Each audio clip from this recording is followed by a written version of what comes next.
So ayun nga guys, ang mga bata sobrang busy pa. Wow, ang ganda naman ng mga flower mo, Day. Patingin nga sa camera, be. Hala. Ang ganda-ganda guys ng mga bulaklak ni Yana.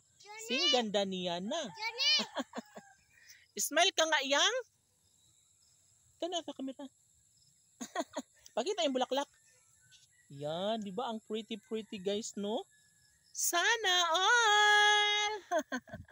Tangwa pag kanang lami nga bulaklak, talagang kayo bulaklak. Go! Wow, ang ganda naman ng bulaklak ni Yana, ni Upaw at ni Malirin. Ang galing. More.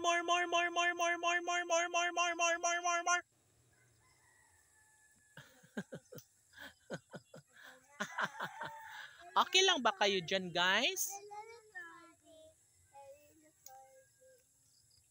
Hala, bilisan nyo naman dyan, guys.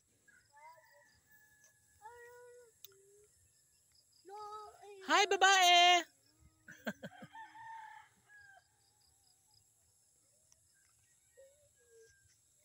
So, sometime nanguha si Yana, Malirin at Upaw ng bulaklak. Yung alagang aso ko naman ay nagpapahinga, si Wayway. And yung babae kong aso na si Chichi ay kumakain ng dahon. No?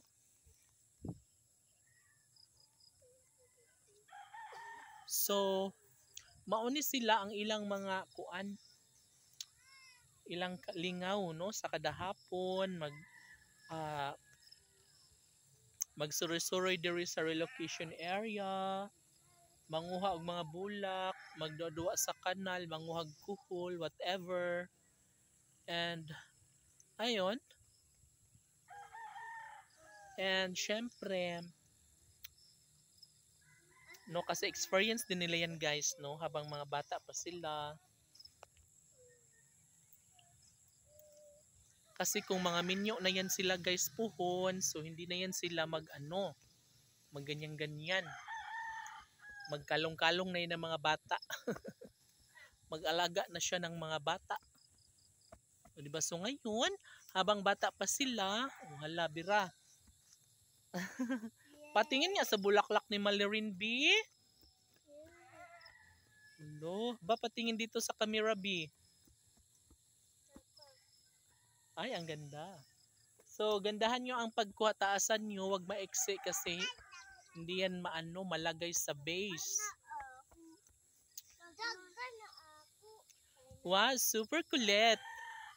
Ang mga bagets.